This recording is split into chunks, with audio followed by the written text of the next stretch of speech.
What's up, guys? Today I'm going to be talking about both of my beta aquariums and what I like about them, what I really don't like about what I have right now, and just some of the products that I have in them and that I use for my beta fish.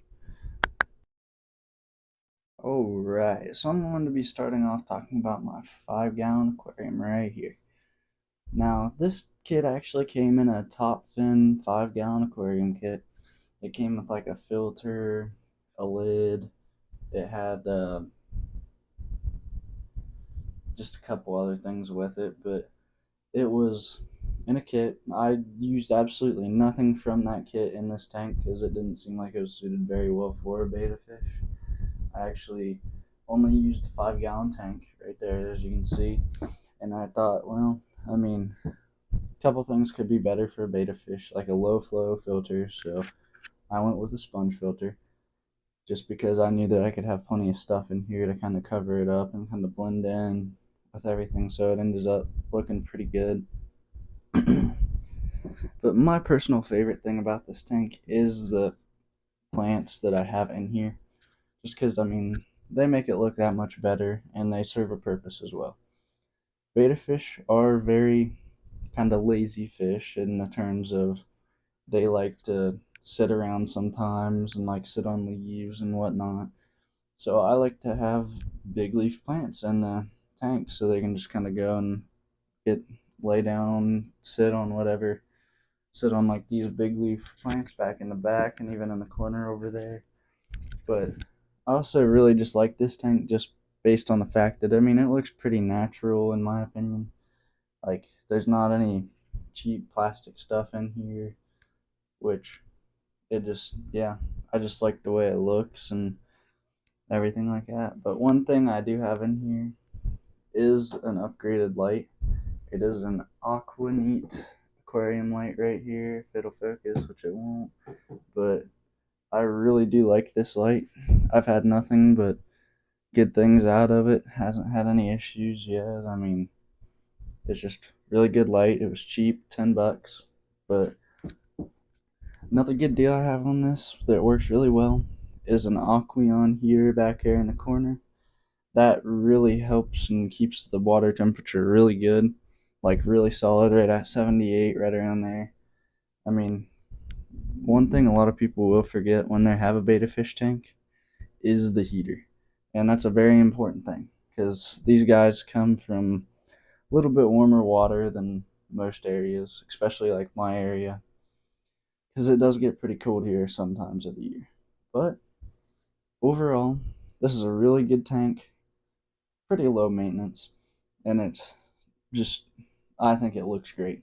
I just like the way it looks a whole lot. I'm not saying there's not things I would change, but it's definitely not worth completely taking it apart and putting it back together. Next, I'm going to be talking about my 3-gallon aquarium right here.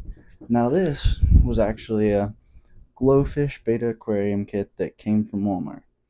This is a very good tank. I mean, I've had absolutely zero issues with it. It's just a little small. This was the first tank that I got for beta fish, so it was only 3 gallons. Just because, it is a little small, but it always works. But I'm definitely planning on upgrading it in the future. Don't worry. I'm gonna put the beta fish in here in like a 10, maybe even a community 20-gallon tank, because this is a female beta fish in here. But one thing about this tank that I really do like is the lighting.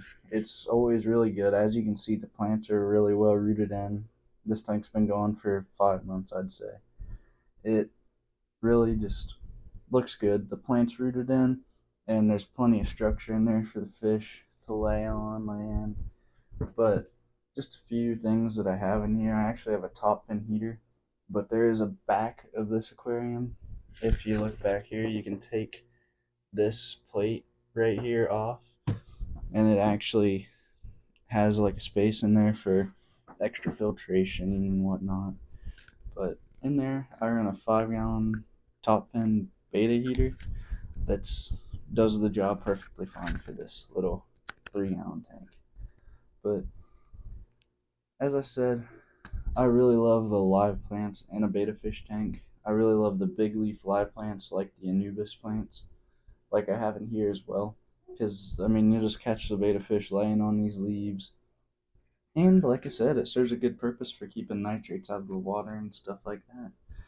I mean, now, my biggest dislike for this tank is probably the way the filtration is set up.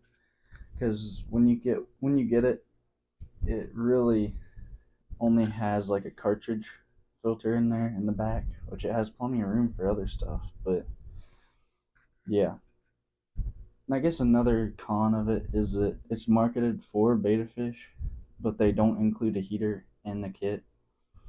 And I mean, if you're a beginner and you see this and you just want to get a betta fish, sometimes you don't look at the research enough to realize, wow, I need a heater for this tank. And if it's not marketed with the heater, then it can, I mean, it's not going to instantly kill your betta fish, but your betta fish is not going to live as good of a life. But, I mean, this tank overall, it's really good. Never had issues with it. It's like the other one. I mean, I have really no complaints about this tank. And I would just like to take a quick moment to thank all you guys for supporting my channel and watching this video. And it would help a lot more, even if you guys would just hit that like button and maybe even subscribe, you know? It just helped me know that you guys are enjoying what I put out, and it'll help me get better at what I put out.